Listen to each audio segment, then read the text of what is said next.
kenapa sih kita harus tekun belajar? Yang pertama, manfaat dari tekun belajar itu adalah supaya kita jadi anak yang hebat. Karena dengan rajin belajar, kita bisa jadi bisa mencapai cita-cita yang kita mau, gitu. Kayak misalnya jadi dokter, jadi guru ngaji, atau jadi hafiz Quran, misalnya bisa banget.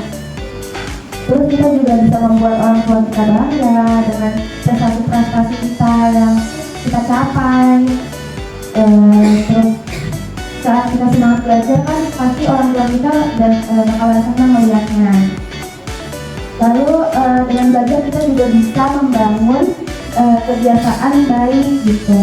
Jadi kayak tekun belajar dari kecil nih, dari umur-umur kalian itu bisa membantu untuk membiasakan diri menjadi orang yang disiplin, terus jadi orang yang fokus dan berguna sampai dewasa. Nah, kayak misalnya tadi di awal guru sayanya kasih tahu untuk fokus dan dengerin orang yang ngomong, gak boleh bercanda. Itu salah satu bentuk disiplin yang bisa membangun karakter kalian hingga dewasa. Nah, terus gimana sih caranya jadi anak yang tekun?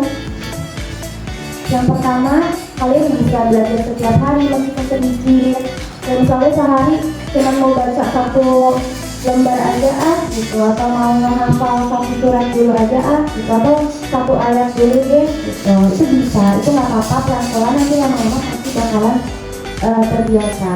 Terus habis itu tidak cepat menyerah saat kesulitan gitu. Kita harus terus mengulang-ulang apa yang ingin dipelajari, apa yang ingin disuka. Belajar itu nggak harus membaca, ada banyak hal. Misalnya ada yang suka melukis gitu, kalian bisa juga terus-terusan belajar melukis sampai lukisan kalian bagus, makin terasa. Terus habis itu kita juga kalau misalnya nggak ngerti pelajaran tuh kita bisa minta bantuan ke yang sudah mengerti atau yang lebih pintar, lebih pintar bahasanya, lebih paham dari kita untuk mengajari supaya kita juga paham gitu. Terus kita juga nggak boleh menyerah kalau misalnya hasilnya belum bagus. Itu tandanya kalau hasilnya belum bagus itu bukan kegagalan, tapi itu bentuk proses supaya nanti adik-adik kalau misalnya mau melangkah untuk langkah selanjutnya itu siapa tahu hasilnya bagus. Jadi untuk pembelajaran.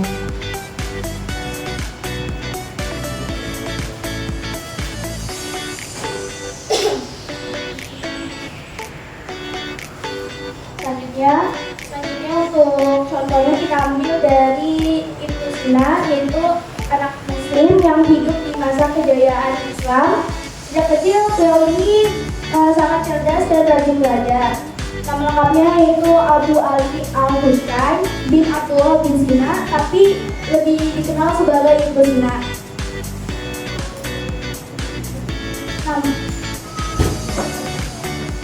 Masa kecil Ibnu Sina ini dia lahir di Persia. Untuk negara sekarang ini yaitu negara Iran ya. Terus pada usia 10 tahun dia sudah menghafal Quran, juga suka membaca buku seperti ilmu alam, terus tentang matematika, tentang logika, dan kedokteran. Tapi Ibnu Sina ini belajar tidak hanya dari guru ya, tapi juga dari membaca, merenung, dan berdoa.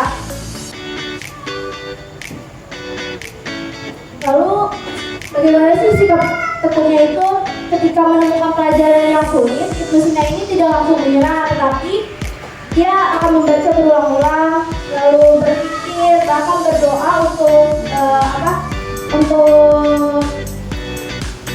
membantunya untuk memahami ilmunya itu.